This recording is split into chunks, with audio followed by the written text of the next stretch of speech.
Oke, kita mulai kelasnya. Hari ini materi yang akan Cái kita lưới này bà bahas trồi mà chú itu là chú không adalah được gì. tentang purpose dan tone. Ya, purpose dan tone. Nah, sekarang kita mulai dulu dengan purpose. Purpose itu artinya adalah tujuan teks. Purpose artinya adalah tujuan teks. Untuk apa sebuah teks ditulis? Nah, itu dia. Itu arti purpose. Nah, terkadang dalam pertanyaan nanti yang ditanya bukan menggunakan kata purpose, tapi dia menggunakan kata yang lain selain purpose. Misalnya, contoh pertanyaan yang menanyakan purpose. Kita lihat satu. Ada kadang dia tanya menggunakan kata intention. What is the intention of the text? Misalnya, what is the purpose of the text? Dan lain-lain. Intinya adalah kata lain dari purpose adalah kata lain dari purpose atau tujuan itu adalah intention, objective, aim, motive, reason, atau for. Nah, ini adalah kata-kata lain dari intention atau dari purpose. Ini kalau ada keluar kata-kata misalnya kayak intention, objective, aim, motive, reason, for, atau purpose, itu berarti dia menanyakan tentang tujuan teks. Ingat, kalau ada keluar kata-kata kayak gini, berarti dia menanyakan tentang tujuan teks. Nah, hal yang pertama kali kita harus tahu adalah bentuk pertanyaan. Bentuk pertanyaan. Nah, itu yang pertama. Terus yang kedua adalah bagaimana cara mencari jawaban pertanyaan purpose. Nah, bagaimana cara mencari jawaban untuk pertanyaan purpose? Satu, dia sama seperti kita menjawab soal main idea.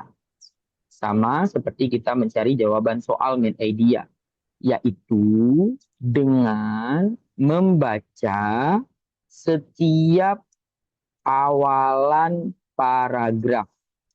Membaca setiap awalan paragraf, temukan apa yang dijelaskan. Apa yang dijelaskan? Nah, kita harus lihat apa yang dijelaskan. Itu yang pertama. Ya, kemudian temukan jawaban yang umum. Artinya adalah mewakili keseluruhan teks. Jadi dia mewakili keseluruhan teks.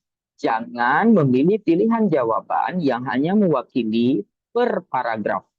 Ya, temukan jawaban yang umum mewakili keseluruhan teks. Kemudian lihat jenis teks. Nah, kadang-kadang jenis teks misalnya seperti teks deskripsi misalnya. Ya, coba lihat di atas sebelah kanan, penjelasannya di atas sebelah kanan, dia ada teks bersifat deskripsi misalnya. Deskripsi atau menggambarkan. Berarti tujuan teksnya adalah untuk mendeskripsikan atau to describe. Nah, jadi ada tiga cara yang bisa kita lakukan untuk bisa menemukan jawaban soal purpose. Yang pertama, dengan membaca setiap awalan paragraf, kemudian ambil kesimpulan apa yang dijelaskan, ya, pilih pilihan jawaban yang umum mewakili keseluruhan teks. Yang ketiga adalah lihat jenis teks. Ya, jenis teks itu sifatnya deskripsi, menggambarkan atau apa. Ini misalnya aja, contohnya aja nih yang deskripsi ini. Karena nanti dia bisa macam-macam. Bisa deskripsi, bisa dia eksplanasi, penjelasan, bisa informasi, macam-macam. Bisa cerita juga macam-macam. Jadi tergantung dia. Nah, yang keempat, jawaban pada soal purpose bisa berbentuk seperti ini, bisa berbentuk seperti to describe misalnya, to explain misalnya, to inform misalnya, to criticize misalnya, to. Biasanya jawaban pada soal purpose itu ada yang seperti itunya, ada kata-kata awal-awalnya gitu. Oke, apakah sudah ada yang bergabung lain? Oke, selamat datang. Yang lain,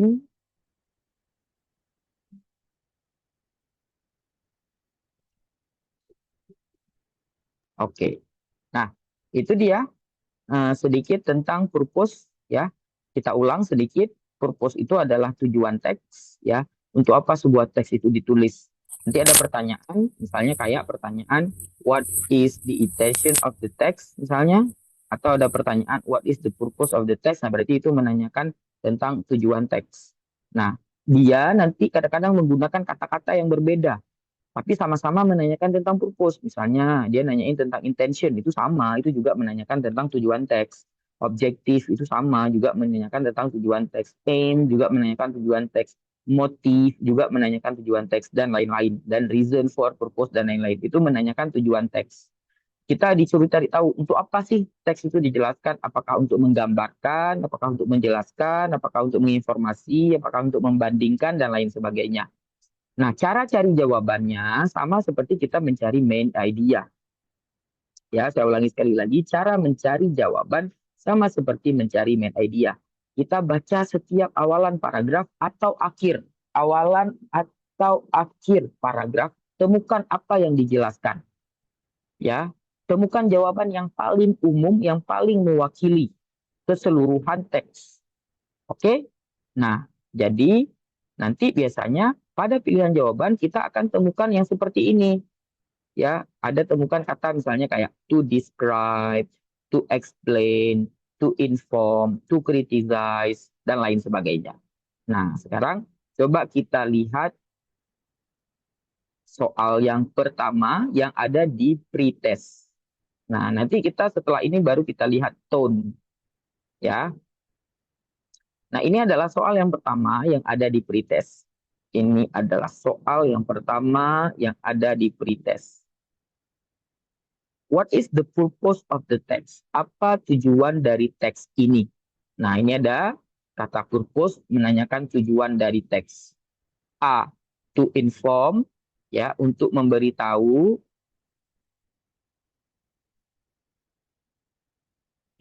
Eh, biasanya di paragraf satu aja. Ya, ada pertanyaan dari kawan menanyakan yang kita baca akhir paragraf itu semuanya atau paragraf satu saja. Biasanya di paragraf satu saja, ya. Karena biasanya akhir paragraf satu di situ biasanya dijelaskan dia mau membahas tentang apa. Oke? Sudah? Nah, di sini ada pertanyaan, what is the purpose of the text? Saat kita membaca ya pilihan jawaban, di sini kita menemukan nih to inform.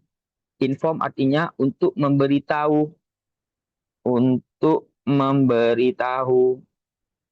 B, to report, untuk melaporkan. Kan nggak cocok. Nah, ini aja sebenarnya bisa kita cocokkan.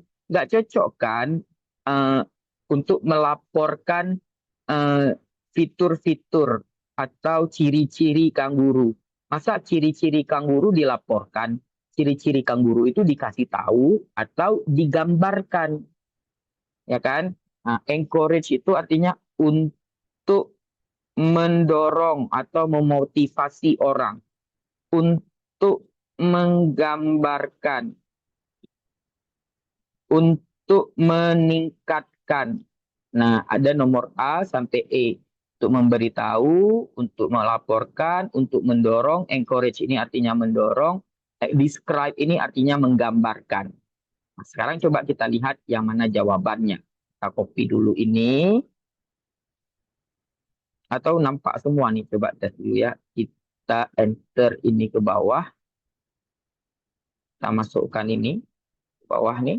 Biar kita bisa coba ada di sampingnya. Nah, ini ada di sampingnya, lebih gampang kita untuk lihat. Nah, ini ada dua. Kita baca. Kangguru adalah seekor hewan yang ditemukan di Australia. Ya kan? Di awal nih titik diceritakan tentang kangguru adalah hewan yang ditemukan di Australia. Kalau kita mau bilang itu ya di antara A, B, C, setelah kita baca awal aja, ya kan, kangguru adalah hewan ditemukan di Australia. Kangguru terbesar adalah Great Grey Kangguru dan Red Kangguru. Dia bilang jenisnya. Jadi kalau misalnya kita dibilang jenisnya, ya antara A, antara B, antara C, lebih cocok D. Nah, untuk menggambarkan bagaimana rupa kanguru itu, ada yang warna grey, ada yang warna red, ya kan? Dan dia kecil, ada yang dia dari Australia. Berarti kan mau bilang gimana kanguru kan?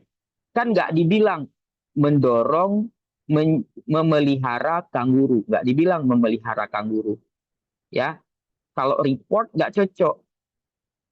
Nah, kalau A memberitahu keunikan, uniqueness artinya keunikan. Kita nggak menemukan kata keunik-unik di sini. Terus kita lihat lagi, apakah betul dia menggambarkan bagaimana kanguru itu tampak terlihat.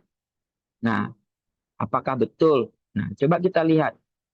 Kanguru dewasa itu tumbuh 1 meter dan beratnya 9 kilo. Nah, ketika dia bilang ukuran, dia bilang berat, berarti kan dia bilang bagaimana nampak atau rupa dari kanguru itu kan.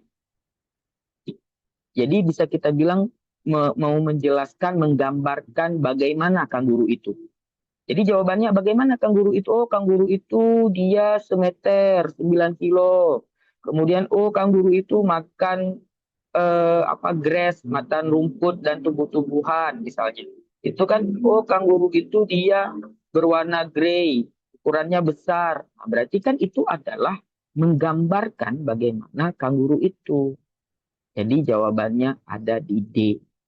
Nah, itu yang disebut dengan tujuan dari teks. Itu yang disebut dengan tujuan dari teks. Ya, kita baca, tadi saya baca atasnya aja. Saat saya baca atasnya ini, saya menemukan kanguru adalah hewan yang ditemukan di Australia. Saya baca akhirnya, saya melihat kanguru itu dia berwarna grey. Kanguru besar, ini besar, warnanya grey. Dan kanguru berwarna merah. Kalau kita dia bilang warna besar, berarti dia masuk ke dalam bagaimana tampaknya kanguru. Gak cocok kalau kita bilang, cocok sih ciri-ciri kanguru cocok. Tapi kan ciri-ciri itu lebih bagus digambarkan, bukan dilaporkan. Ya, nah oke, sudah. Itulah yang disebut dengan purpose. Semoga dipahami. Ada pertanyaan sebelum kita lanjut ke bagaimana cara menjawab soal selanjutnya. Ingat, kita baca atasnya aja, kita ambil kesimpulan apa yang dijelaskan. Lanjut, kita belajar tentang tone sekarang. Tone. Nah, coba perhatikan kita belajar tentang tone sekarang. Ini sudah purpose. Nah, sekarang kita lihat tone. Saya buat di sini ya. Kita lihat tone. Tone. Tone itu punya bahasa lain, yaitu namanya attitude. Nah, artinya adalah sikap, pandangan, kesan penulis dalam menyampaikan tulisannya. Nah, bagaimana sikap penulis dalam menyampaikan tulisannya? Apakah sikapnya positif, apakah negatif, atau dia berada di tengah-tengah, menyampaikan fakta-fakta. Misalnya, ya, misalnya nih, kalau misalnya saya bilang, contoh, misalnya saya bilang, nih ya, contohnya di sebelah kiri ya, misalnya saya bilang, 100 orang meninggal dalam kecelakaan pesawat kemarin. Misalnya. Ini adalah tonnya, kalau bisa kita bilang tonnya adalah tragik. Kenapa tragik? Kenapa kita mendapatkan kesan tragis dalam cerita ini? Karena ada kata meninggal. Nah, ada kata meninggal. Tapi dia bisa juga tonnya itu informatif, memberikan informasi. Cuman karena informasinya bukan informasi yang enak, yang bagus, maka lebih cocok jawabannya ke tragik. Jadi waktu kita baca itu kita bisa melihat bagaimana penulis memberikan kesan terhadap kalimat tersebut. Ya, tonnya tragik. Nah, jadi kita bisa melihat tone, kita ya bisa menentukan tone, bisa menentukan sebuah tone dari kata-kata yang digunakan. Jika dia banyak menggunakan kata negatif, maka tone-nya negatif. Jika banyak menggunakan kata positif, maka tone-nya positif. Gitu.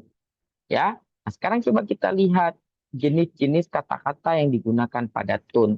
Nah, ada banyak. Ada yang positif, misalnya yang kayak positif seperti encourage, mendorong. Nah, ada misalnya kayak informatif, memberikan informasi, itu yang positif juga. Ada optimistik, ada suportif, misalnya. Ada happy, misalnya. Dan lain-lain. Ada yang negatif, misalnya seperti critical, ya, doubtful, misalnya, sad, misalnya, tragic, misalnya. Itu yang negatif-negatif, ya. Terus ada yang di tengah-tengah, ada objektif. Objektif itu menyampaikan fakta-fakta. Ada juga netral, ya, tidak memihak. Kemudian ada yang memihak, namanya bias, ya, bias, ya, memihak tanpa bukti-bukti yang objektif. Nah, kalau dia menunjukkan bukti-bukti, itu objektif namanya. Objektif itu artinya menyampaikan fakta-fakta, ya, menyampaikan fakta-fakta dan bukti-bukti. Jadi waktu kita baca dia menyampaikan fakta-fakta dan bukti-bukti, tadi dia masuk ke dalam objektif. Nah, gitu. Nah, nanti coba kita lihat beberapa hal, beberapa jenis, ya. Sebentar, saya buka ini dulu. Saya buka ini, coba sama-sama kita lihat bagaimana tone itu bekerja. Misalnya ya, coba saya share dulu sebentar ya.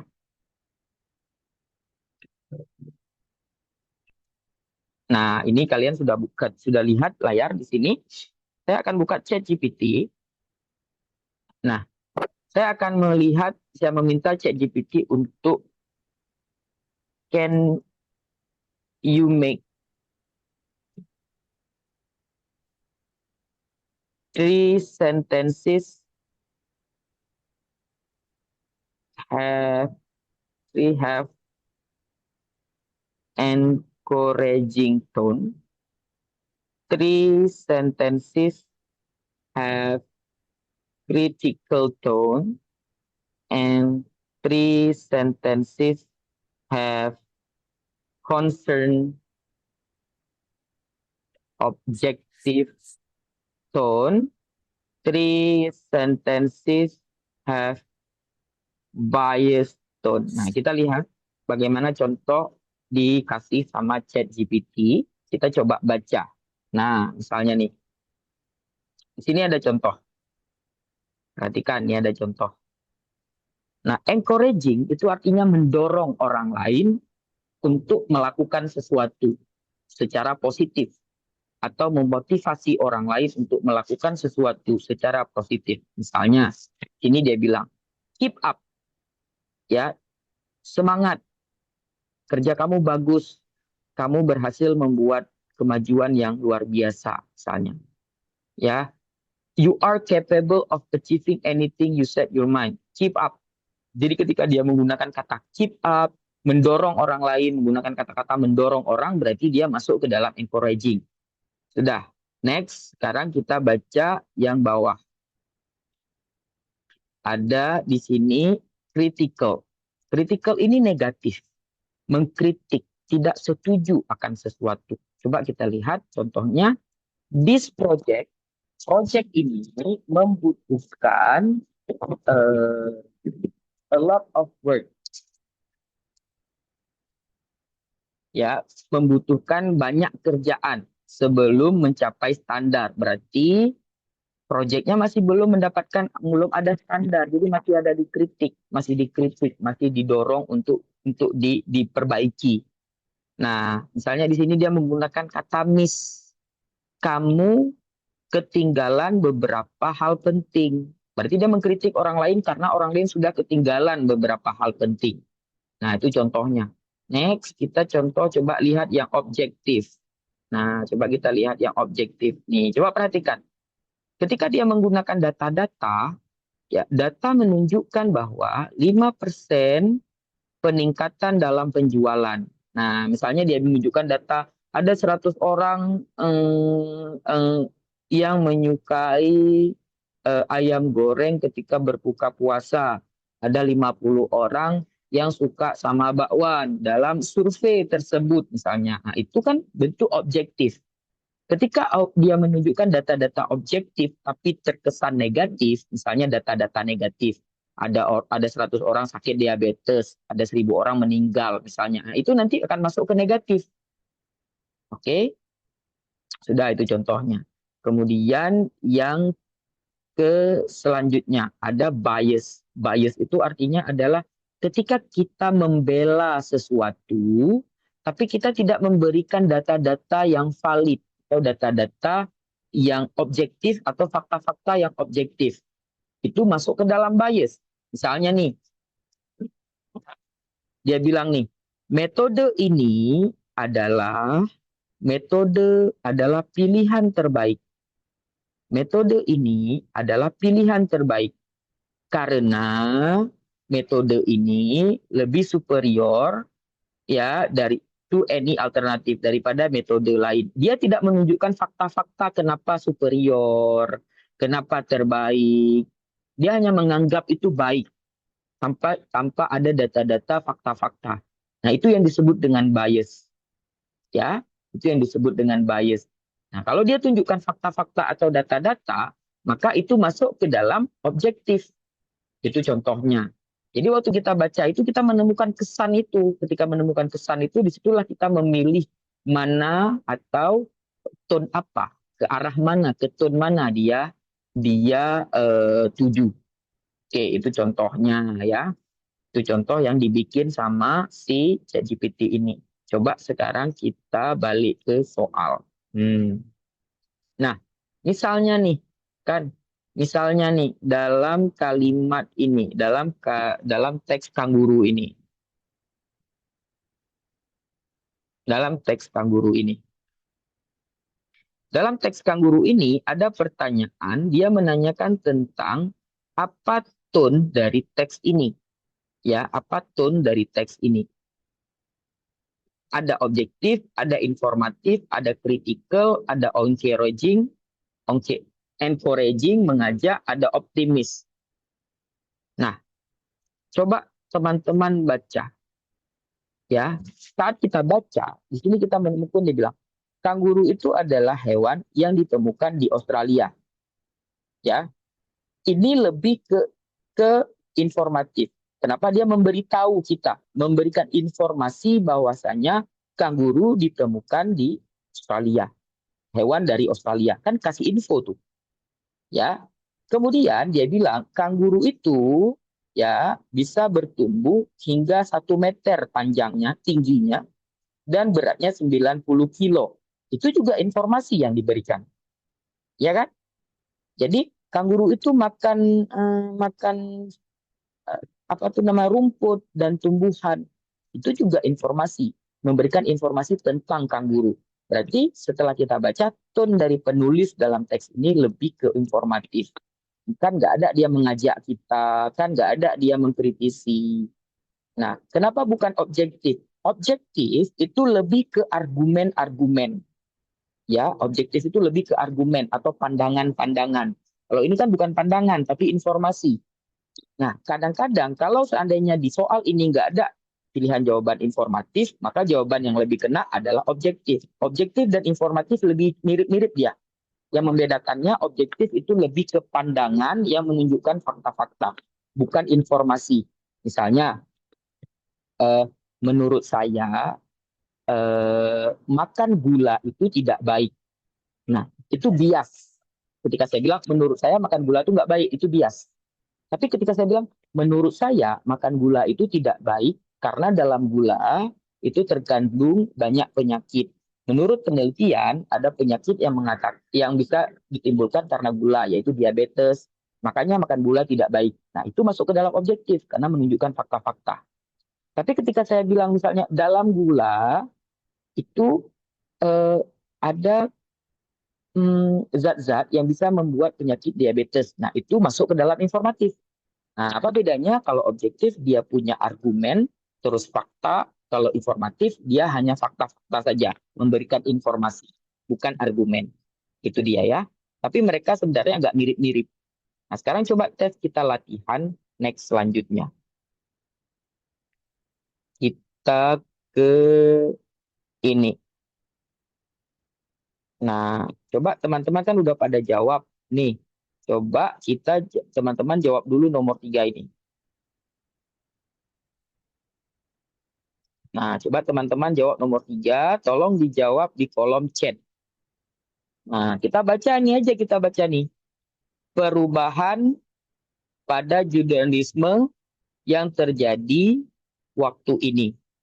Nah, ini kita baca di sini nih. Nih, terus kita baca ini. Kita baca ini. Nah, kira-kira apa tujuan dari teks ini?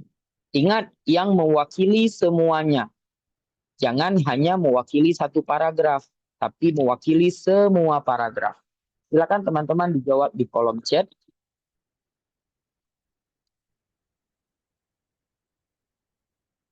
Silakan teman-teman dijawab di kolom chat. Change in journalism around this time.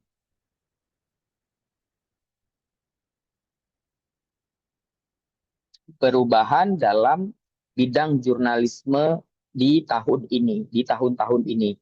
Yaitu pada tahun 1846, Richard Hoe menemukan mesin silinder press. Dan juga pada tahun 1846 adanya wire service yang pertama kali. Dan juga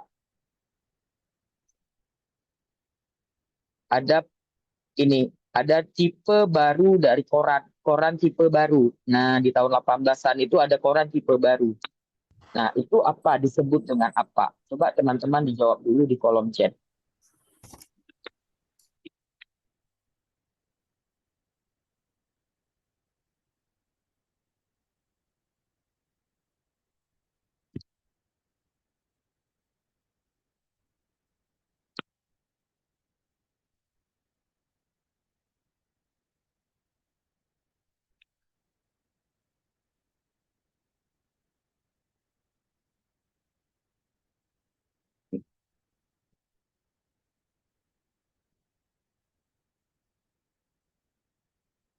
Silakan teman-teman dijawab dulu di kolom chat.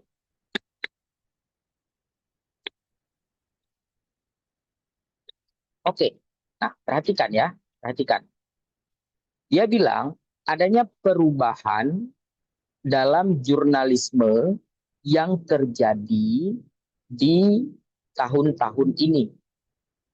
Misalnya pada tahun 1846, Richard Hoe menemukan the steam cylinder rotary press. Di sini dia bilang the steam cylinder rotary press. Sementara di sini dia nggak bilang the steam cylinder rotary press. Di sini dia bilang a new type of newspaper, tipe baru dari koran, koran tipe baru hadir pada waktu itu. Jadi ada terjadi penemuan mesin ini, kemudian ada perubahan, adanya koran tipe baru, adanya wire service pertama kali, adanya perkembangan telegraf. Nah, dari cerita-cerita itu, maka secara umum dia cerita tentang apa? Kalau dia cerita tentang C, itu salah. Kenapa? Itu hanya dijelaskan di paragraf 1. Kalau dia cerita tentang D, dia nggak cerita tentang biografi si Richard Ho. Nggak ada di sini dibilang Richard Ho lahir tahun berapa, tinggal di mana, kerjanya apa. Nggak ada dia bilang tentang biografi Richard Ho.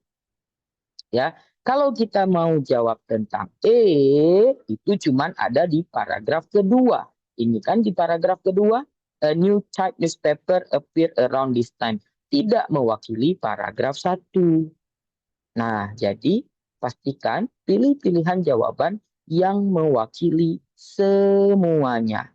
Maka jawabannya ada antara A dengan B. Nah, sekarang kita lihat. Kalau A, dia menjelaskan tentang sejarah jurnalisme di Amerika. Kalau B, dia jelaskan tentang perkembangan jurnalisme pada abad 19. Nah, sekarang kita lihat ditemukannya perubahan. Ketika dia bilang perubahan jurnalisme, berarti lebih cocok kemana? Lebih cocok ke kata perkembangan. Perubahan jurnalisme yang terjadi di waktu ini. Misal di waktu 1846 ditemukan ini, 1846 ditemukan itu. Itu kan tahun 18 adalah abad ke-19. Maka jawabannya adalah B. Ya, untuk menggarisbawahi perkembangan jurnalisme pada abad 19. Itu jawabannya. Nah, saat kita baca itu, kan kita menemukan informasi-informasi. Nah, dia memberikan kita informasi tentang perkembangan pada 1846. Dari situ kita tahu, oh berarti kesannya itu adalah informatif. Karena waktu kita baca, kita mendapatkan info. Penulis memberikan informasi kepada kita dalam teks ini. Ya, penulis memberikan informasi kepada kita dalam teks ini. Berarti jawabannya ada di B, informatif. Oke, sudah kita lanjutkan ke teks 3. Kita lihat lagi bagaimana tujuan teks untuk teks 3. Nah, kita enter lagi ya biar nanti kiri kanan aja dia jawab. Nah, coba teman-teman semuanya dijawab dulu untuk teks 3 ini nomor 5 aja. Nomor 5 aja. Nanti saya akan jelaskan arti dari pilihan jawaban.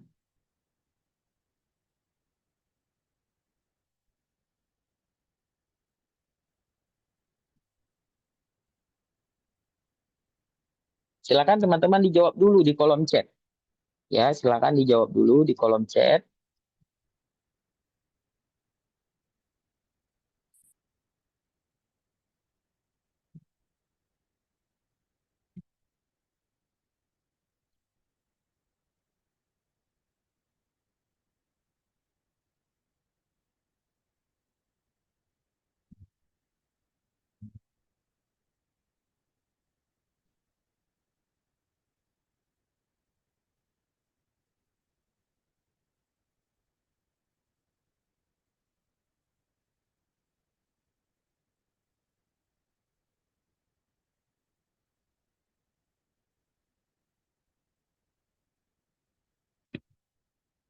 Oke, sekarang kita lihat sudah pada jawab ya. Nah, kita cek. Kita cek. Di sini dia bilang, what is the best way for you? Ya, bagaimana caramu? Way ini artinya caramu, ya, untuk menyampaikan berita buruk kepada pegawaimu. Bagaimana cara menyampaikan berita buruk pegawaimu. Dia bilang cara. Jadi pertama, nah, berarti kan dia mau menyampaikan bagaimana cara, gini caranya loh. Nah, pertama ini. Kemudian dia bilang lagi di bawah ini, give people, sebenarnya kita baca terakhir ya, above all, dari semua itu, you must be ready for emotional reactions from recipient bad news.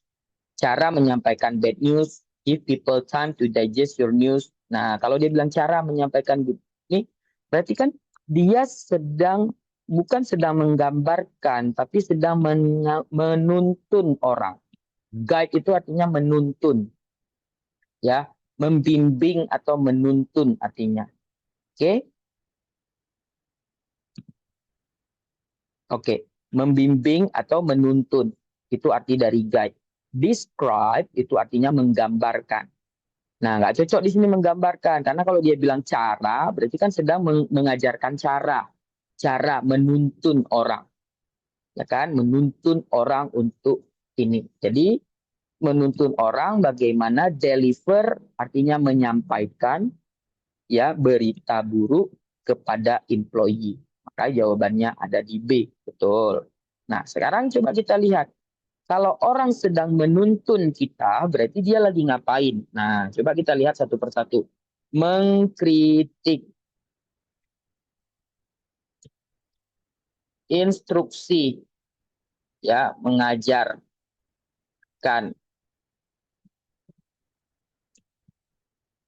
berempati, ah, tidak punya pandangan. Nah, indifferent itu artinya nggak punya pandangan, ya, nggak peduli, dia nggak punya pandangan, dia nggak ada apa ya, nggak ada opini, nggak punya pendapat terkait sama itu, ragu-ragu. Nah, silakan teman-teman dijawab dulu. Setelah kita menemukan, oh dia berarti mengajarkan orang, berarti ini masukkan ke mana?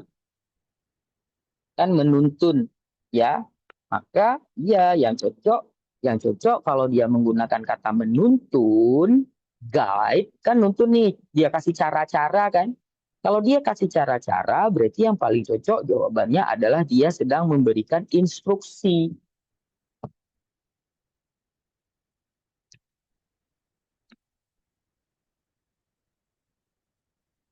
Nah, jawabannya ada di B, betul ya. Good, very good ya. Jawabannya ada instruksi. Instruksi itu kan dia mengajarkan kita, memberikan instruksi-instruksi, tata cara. Ya, instruksi mengajarkan tata cara. Karena ada kata way. Way ini adalah cara melakukan sesuatu. Oke, lanjut kita. Nah, di sini ada obesity. Ini kita lihat jawabannya, kita ke kiri kan aja. Ini agak sedikit panjang, nggak apa-apa lah. Kita coba enter. Karena kita cuma butuh baca atas-atasnya aja. Di sini ditanya, nah perhatikan teman-teman sekalian, ada kata intentions. Intentions itu artinya adalah maksud, tujuan. Maksud, tujuan. Penulis. Penulis punya tujuan dan punya maksud kan. Nah, punya tujuan dan maksud. Tujuan penulis menulis ini adalah untuk apa? Sama, jadi purpose, intention, objektif, tadi saya udah bilang ya, motif itu sama artinya. Jadi sama-sama menanyakan tujuan teks. Kita lihat apa yang dia lihat dia buat di sini. Ingat, yang mewakili semuanya. Nah, kita lihat di sini pertama dia bilang obesitas sudah mencapai level kritis secara global. Nah, satu dia bilang obesitas kita sudah mencapai level kritis secara global. Dia bilang gitu. Di sini dia kasih nampak data WHO. WHO menunjukkan 2,5 miliar orang dewasa, dia kasih nampak tuh tentang obesitas. Kemudian kita lihat paragraf kedua. Anak-anak juga tidak lebih baik daripada orang dewasa. Lebih dari 390 juta anak-anak dan remaja itu berat badannya berlebih, 160 juta itu obesitas. Nah, berarti dewasa obesitas, anak-anak obesitas. obesitas. Nah, kemudian yang ketiga apa dia bilang? Obesitas itu terkait dengan resiko penyakit diabetes. Nah, berarti obesitas resiko penyakit diabetes dan jantung. Nah, dari tiga ini lebih cocok yang mana? Ingat, dia yang pastikan yang mewakili semuanya. Coba jawab.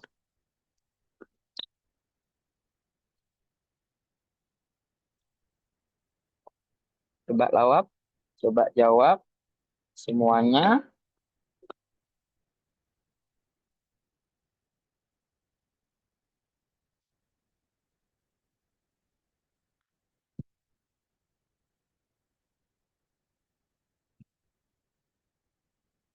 Oke, ada lagi.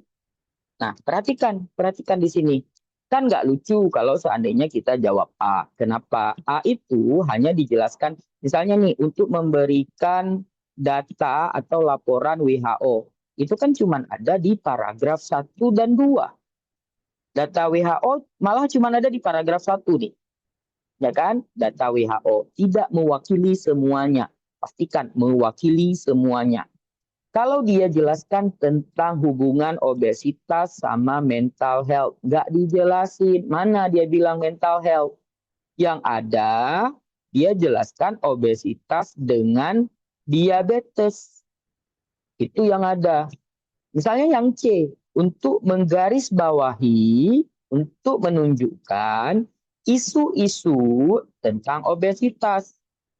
Nah, isu pertama apa? Isu pertama adalah obesitas sudah mencapai level kritis. Isu kedua apa? Obesitas, banyak anak-anak kena obes, orang dewasa kena obes. Isu ketiga apa? Isu itu artinya adalah masalah.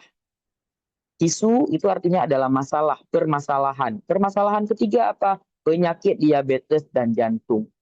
Jadi, itu adalah masalah-masalah yang lagi dibahas. Nah, di sini nggak dijelaskan tentang sejarah obesitas, nggak dijelaskan. Nggak dijelaskan tentang ekonomi, nggak ada. Di sini kita baca nggak dijelaskan tentang ekonomi. Jadi nanti ada pilihan-pilihan jawaban yang nggak nyambung.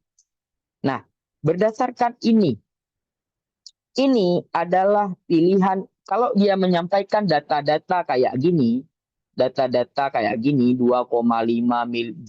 miliar orang dewasa, berat badan berlebih, obesitas, obesitas itu kena penyakit diabetes. Nah, itu sebenarnya masuk ke dalam, ya, kalau kita mau lihat attitude atau tone-nya, itu masuk ke dalam objektif atau informatif. Dia memberikan info data-data, dia menunjukkan data-data fakta-fakta. Itu masuk ke dalam objektif atau informatif. Cuman karena dia adalah informasi yang negatif, nah misalnya nih kita lihat ya, A positif, udah tahu semua, doubtful. Doubtful. Doubtful itu artinya adalah meragukan. Aku nggak percaya K bisa lulus nanti. Belajar aja enggak. Nah, itu meragukan. Ya, encouraging mendorong tadi. Critical mengkritisi. Alarming. Nah, alarming mengkhawatirkan. Sudah khawatirkan. Udah mulai diambang batas. Ya, udah perlu diperhatikan lebih lanjut. Nah, maka jawaban yang paling tepat dari kita udah baca tadi, data-data yang udah kita temukan di sini, maka dia cocoknya sikap penulis di sini sedang menunjukkan apa? Silakan dijawab.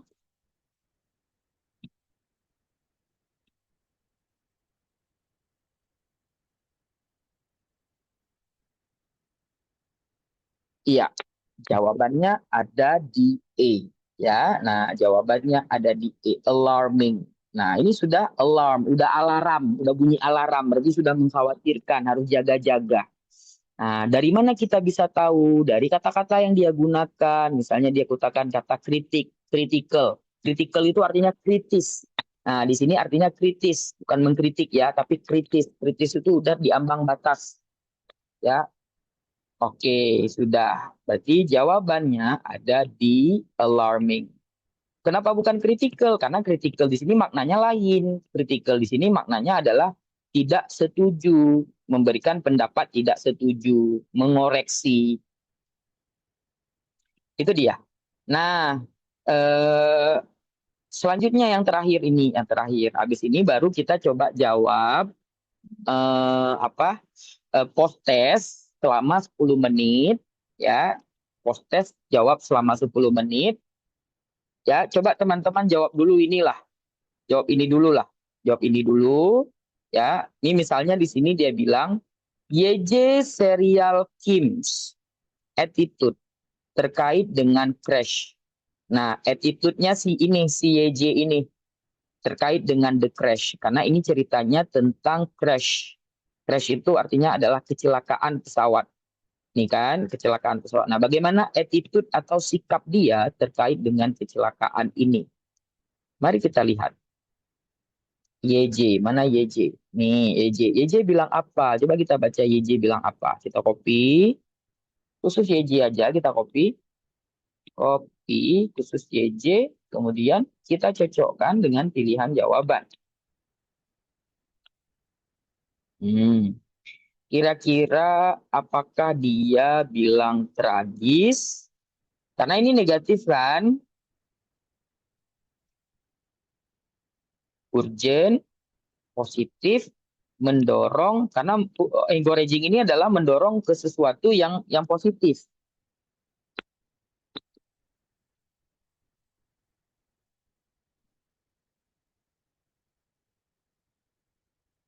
Kalau urgent itu bisa yang negatif, bisa yang positif. Ini penting nih, ini harus nih, wajib nih.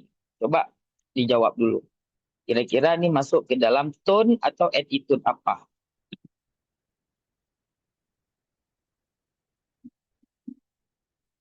Itu kan tadi kan dia menyampaikan fakta-fakta. Terus kita baca ya. Reason, alasan. Asal alasan dari kecelakaan ini adalah bird strike. Bird strike itu artinya adalah serangan burung. Jadi kecelakaan ini terjadi karena serangan burung. Nah, ini masuk ke dalam fakta. Kalimat ini masuk ke dalam fakta, masuk ke dalam objektif. Ya, masuk ke dalam objektif. Serangan burung. Karena dia menggunakan kata crash, kecelakaan, dia menggunakan kecelakaan, berarti dia lebih cocok objektif yang sifatnya tragis, objektif yang bersifat tragis. Dia fakta, tapi fakta yang ngeri, fakta yang mengerikan. Paham ya? Dah. Nah, tapi kita lanjutkan nih, baca. Tapi, dibilang sama dia, ya, pemerintah, otoritis itu bisa kalian artikan sebagai pemerintah, orang yang berwenang. Pemerintah, orang yang berwenang harus menginvestigasi apakah benar seperti itu. Nah, jadi harus dia menggunakan kata harus investigasi nih. Have to itu artinya harus. Kalau dia menggunakan kata harus, have to, must, have to. Kalau dia menggunakan kata harus berarti dia lebih ke mana? Mendorong, menganggap itu penting, antara dua lah nih berarti. Mendorong atau menganggap itu penting. Dia menggunakan kata have to, harus. Berarti lebih ke mana? Lebih ke menganggap itu penting, urgent. Ini urgent untuk dicari tahu. Apakah betul penyebabnya itu? Nah, bukan encouraging. Encouraging itu lebih ke hal-hal positif dia. Ya, kalau ini kan kejadian-kejadian yang bersifat negatif. Nah, sampai situ paham ya? Dia menggunakan kata have to. Nah, next selanjutnya nih, Chloe Fashion ngepost sesuatu, dia posting sesuatu. Coba kita lihat Chloe Fashion posting apa. Nih, diposting sama Chloe Fashion posting ini nih.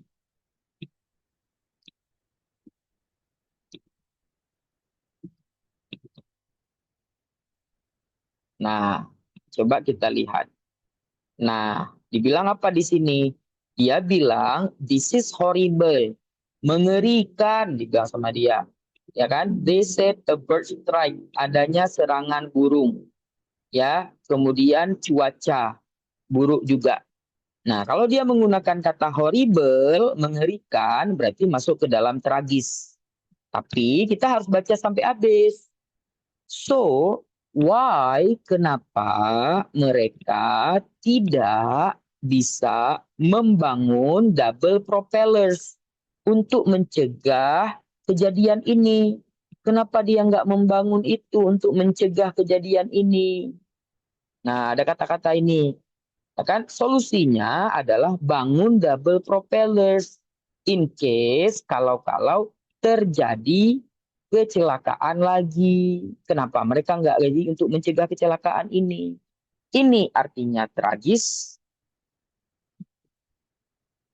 ini artinya menyesal, ini artinya mendukung, ini artinya simpati. Nah, masuk ke dalam mana dia? Ketika dia mengatakan kenapa mereka nggak membangun itu untuk mencegah, prevent artinya mencegah kejadian ini.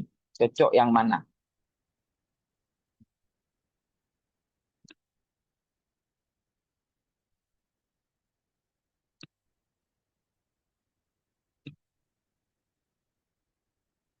Jadi kan kecelakaannya udah terjadi. Terus dia bilang, kok orang tuh nggak bangun ini aja ya untuk mencegahnya gitu. Udah terjadi kecelakaannya. Maka dia masuk ke mana? Kalau dia sesuatu udah terjadi, maunya kan gini, maunya kan gitu, maunya kan mereka bangun ini tadi, maunya kan mereka bangun itu tadi. Nah, itu lebih masuk ke mana kira-kira? Ya, kalau support itu artinya mendukung sesuatu yang akan terjadi. Kalau support mendukung yang akan terjadi. Ini ceritanya kejadiannya udah.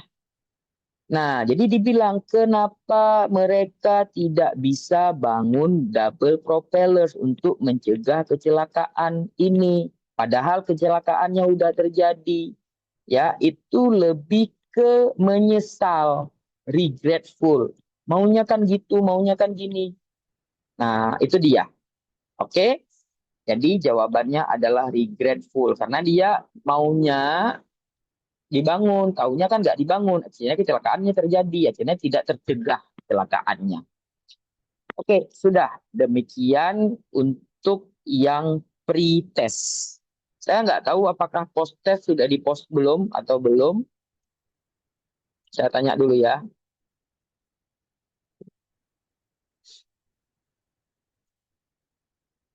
Coba dicek kalau sudah di-post, tolong bilang ke saya udah diposting post-testnya. Kalau udah diposting postnya, bilang ke eh, saya buka, kalian jawab dulu post-testnya. Coba cek dulu. Udah di-post belum post-testnya? Post-testnya berbeda dengan pre-test. Tadi teman-teman ada jawab pre-test kan? Kalau nggak ada di post, ya kita langsung aja, bahas aja langsung post-testnya. Kalau nggak di post. Tolong kabarin saya di chat. Tolong bilang di chat apakah post-testnya sudah di post atau belum.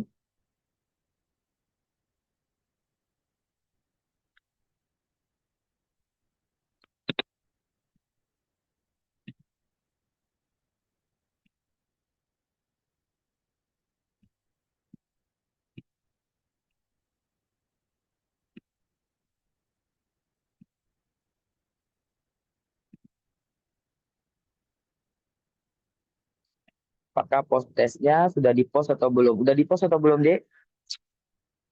Coba cek, Dek. Udah di post atau belum? Kalau udah, kalian jawab di situ. Kalau belum, kan kalian kabarin saya. Kabarin saya udah di post atau belum di web di ini di web.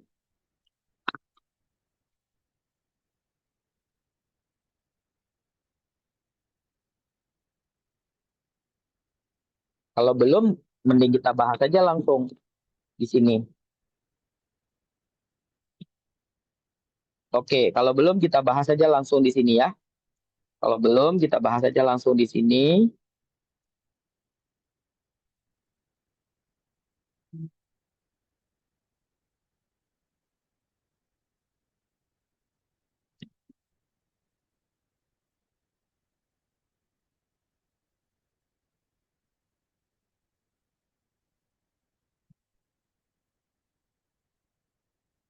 Oke. Sudah belum? Oke, nggak apa-apa. Berarti kita bahas dalam ini aja kalau nggak, ya. Kita bahas di sini aja kalau nggak post testnya. Karena kalau belum di post, kita bahas di sini aja. Nah, oke, sudah. Nah, ini adalah soal post test. Saya share screen dulu ya. Saya share screen dulu. Sudah kelihatan? Kalau sudah kelihatan, kita buat layoutnya jadi dua kolom. Nah, nggak muat dua kolom.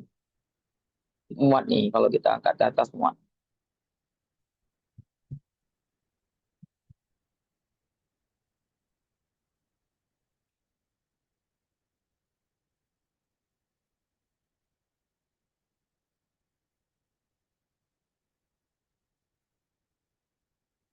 Nah, coba perhatikan.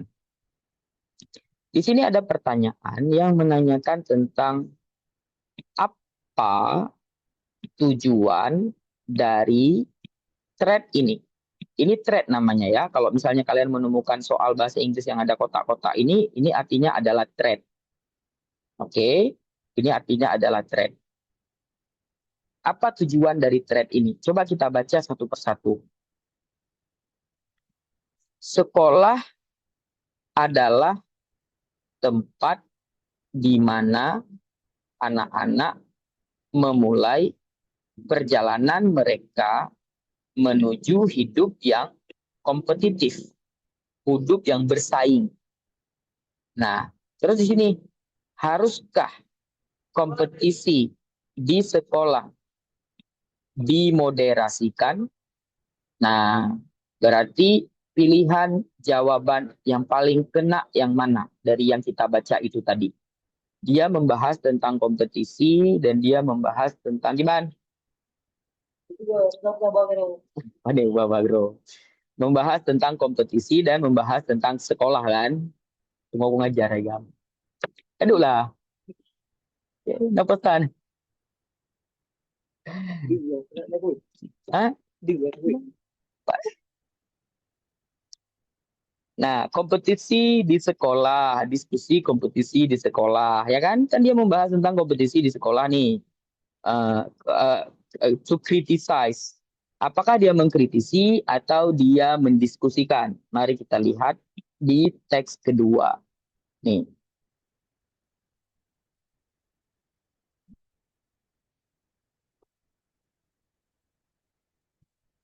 Uh, di sini dia nggak bilang tentang kompetisi. Jadi kita nggak perlu baca. Kita baca yang ketiga aja. Kompetisi adalah bagian dari hidup. Ya kan?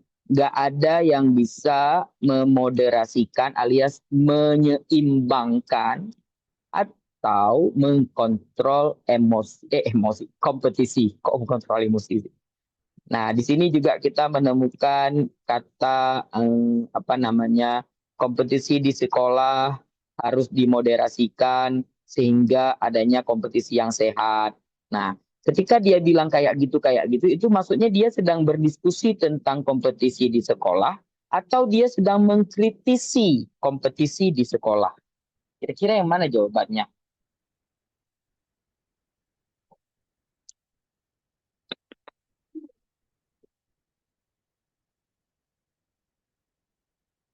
Ayo, post-testnya baru dibuka tuh. Coba teman-teman cek dulu. Post-testnya baru dibuka tuh. Biar bisa dijawab di HP, bisa dilihat di HP nanti.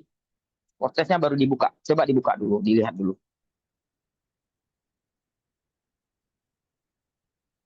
Udah ada belum? Coba cek dulu. Post-testnya ada tuh di ini. Katanya baru dibuka barusan.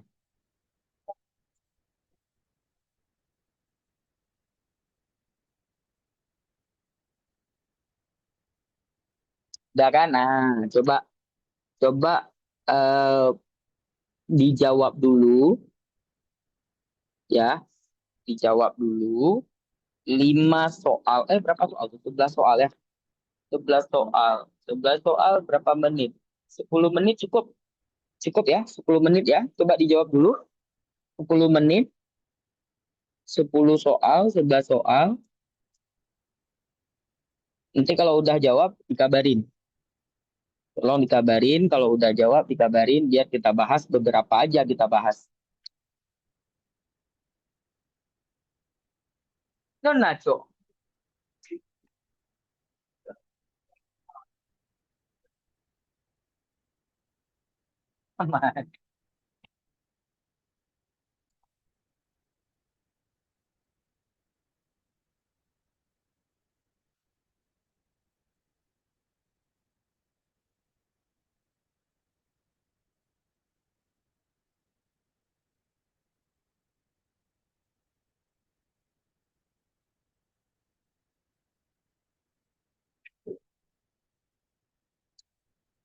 Coba dijawab dulu ya, post testnya ya. Dijawab dulu post testnya, nanti kalau udah bilang. Udah siap. Kalau sudah siap jawab, bilang.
Oke, udah siap jawab.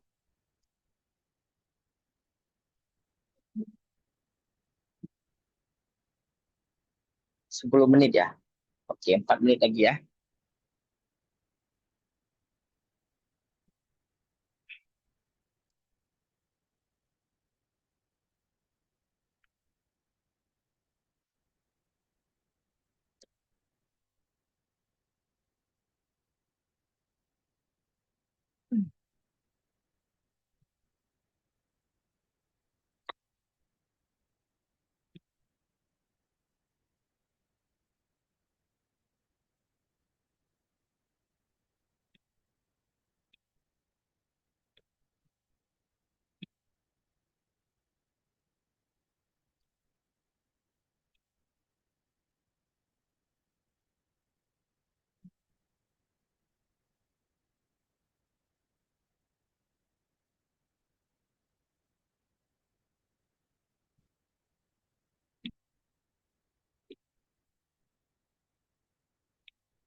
Udah siap jawab?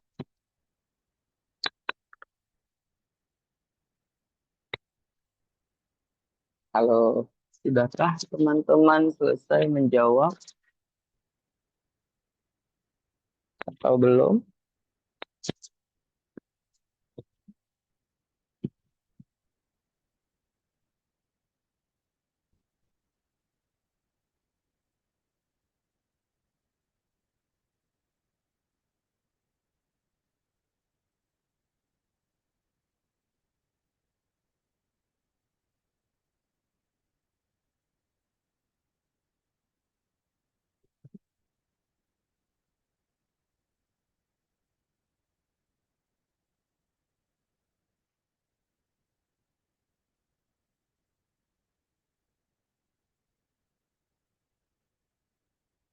Oke, udah ya? Udah ya? Oke, sudah cukup semuanya. Coba kita bahas ya. Coba kita bahas. Oke, coba kita bahas ya, teman-teman.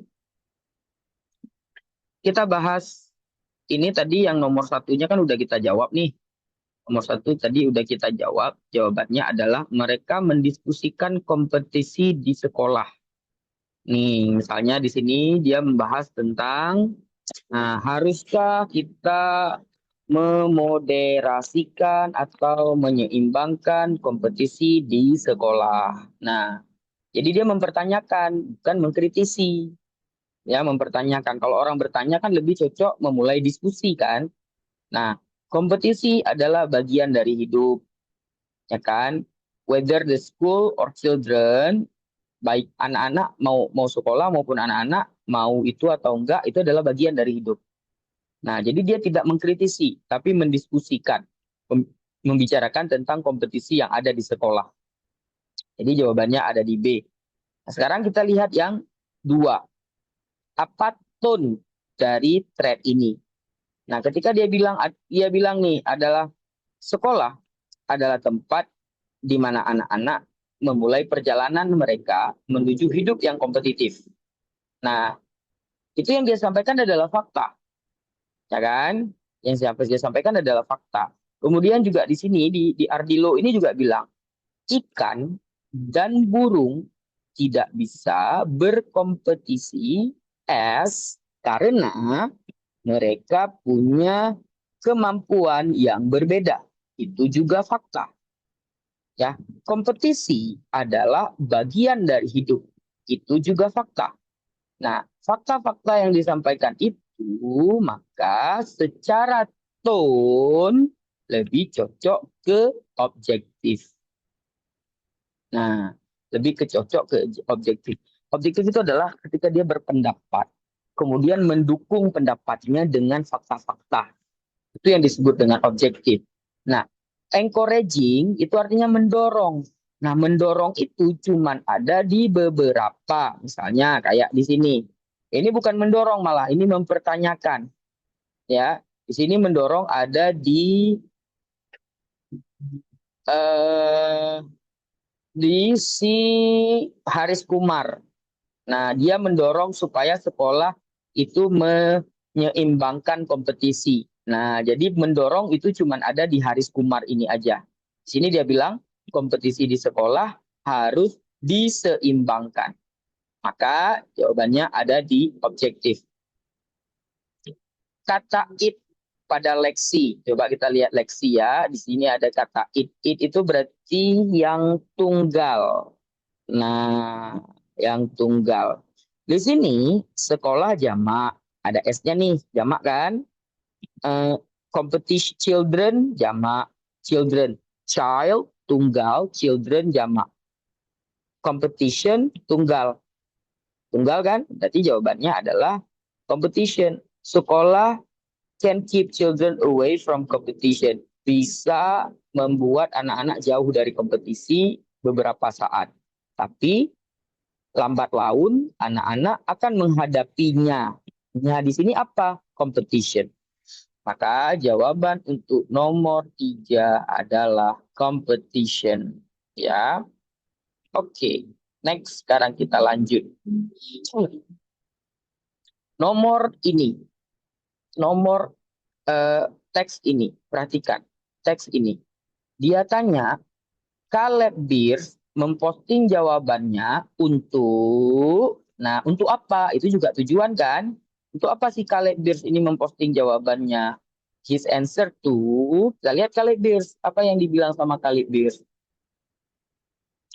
Nah, apa yang dibilang sama Caleb Beers? Dia bilang Caleb Beers di sini, most of the frugal hacks you hear, sebagian besar frugal hacks yang kamu dengar itu about cara beli barang murah. Ini dibilang Madiani, ya kan? Sebagian besar frugal hack adalah bagaimana cara beli barang murah. Those are great. Menurut saya betul. Tapi, ya berarti kan dia nggak setuju nih. Tapi, I found that menurut saya frugality comes down berasal dari self control.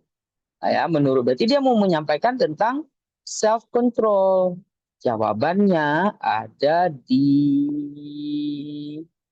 C. Explain frugal is about self control. Dia nggak setuju kalau itu cheap. Ya kan, kalau ini kan menunjukkan orang bahwa frugal about cheap, bukan. Sebagian besar about cheap, tapi menurut dia bukan cheap, tapi menurut dia adalah self control. Maka jawabannya ada di B. Ada di C, sorry. Salah tekan saya nih. ada di C. Nah, dah. Sekarang kita lihat nomor 5.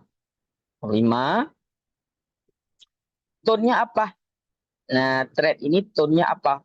Gitu kan. Nah, positif atau negatif? Kita lihat nih, positif atau negatif.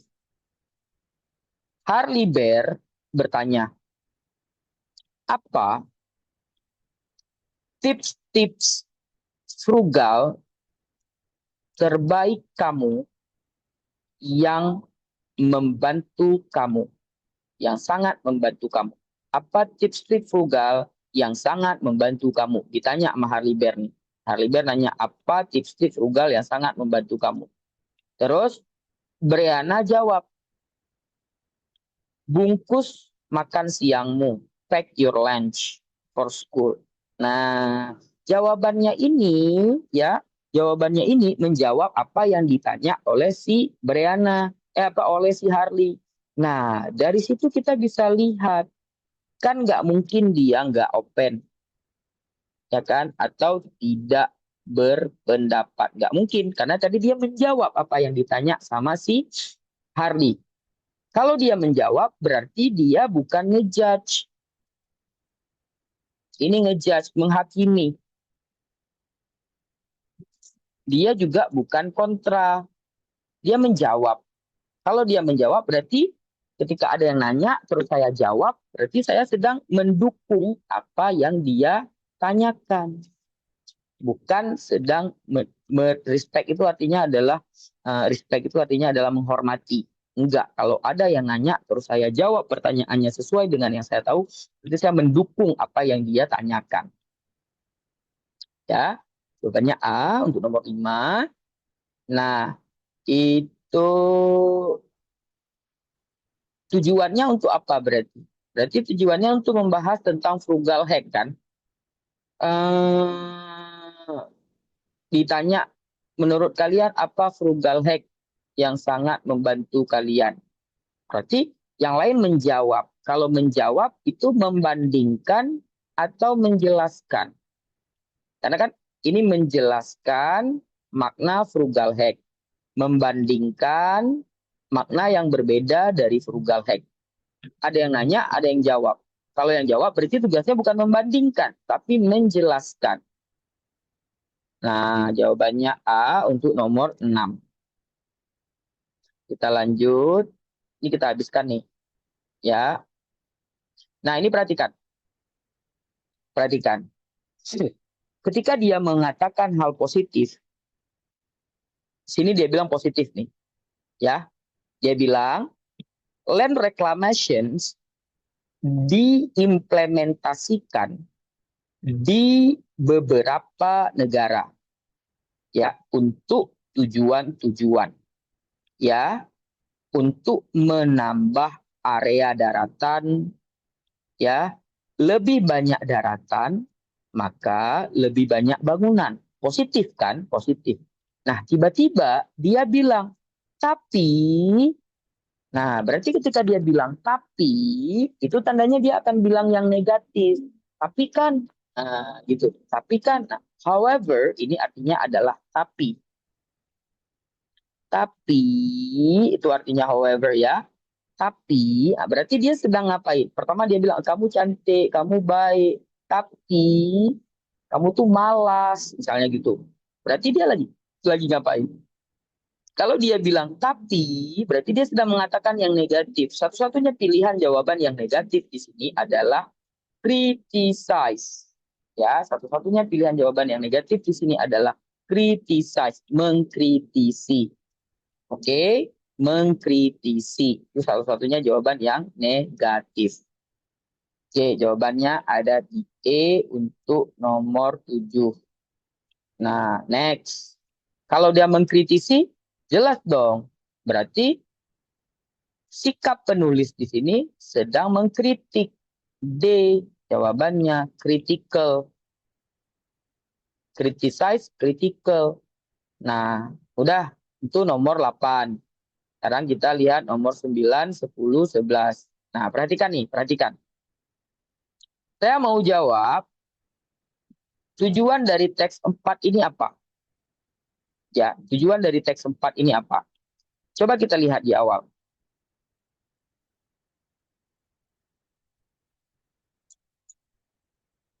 It's hard, sulit untuk mengatur uang kamu ya dengan baik waktu pensiun, kecuali kamu realistis dengan apa yang kamu miliki.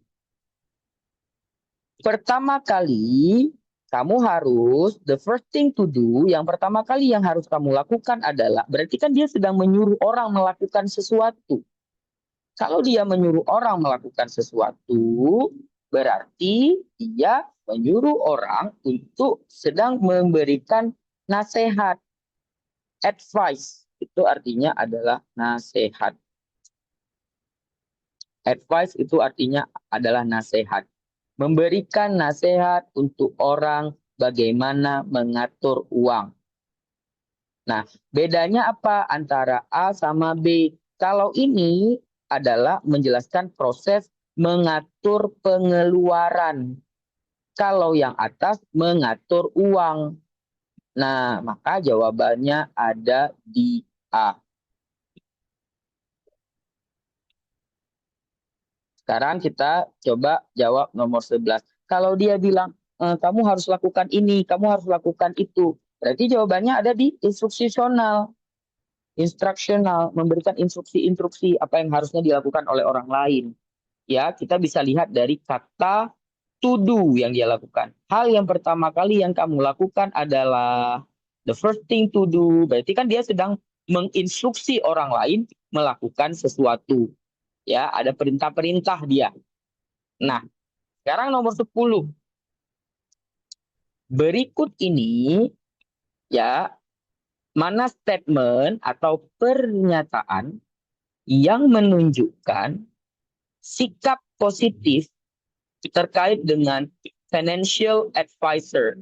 Kita baca financial advisor. Di sini kita menemukan kata financial advisor. Financial advisor itu artinya adalah financial advisor itu artinya adalah penasehat keuangan atau finansial. Penasehat keuangan atau penasehat keuangan berarti adalah orang yang kita pergi konsul, ya kan? Di sini dia jelas nih, financial advisor. Nah, di sini dia bilang jelas, can help you strategize how to manage and use your money in the years ahead. Help you strategize, nih, help you strategize di sini. Jawabannya nih jelas ada di E. Jawabannya jelas ada di E. Nah, itu gitu aja dia carinya. Tinggal kita cari aja. Mana dia bilang financial advisor, kita cari di situ. Disitulah sikapnya. Itulah jawaban dari tone. Ya, tone dan purpose. Purpose artinya mencari tujuan teks. Kita cukup baca atas, atas, dan bawah paragraf 1, atas setiap paragraf untuk menemukan apa yang dia maksud, tujuannya untuk apa. Dan tone itu ikut aja kesan-kesan yang disampaikan oleh penulis, ambil dari kata-kata yang dia gunakan atau dari kalimat yang dia sampaikan. Demikian kelas kita hari ini. Mohon maaf kalau ada kesalahan. Semoga ilmunya bermanfaat. Saya tutup. Assalamualaikum warahmatullahi wabarakatuh.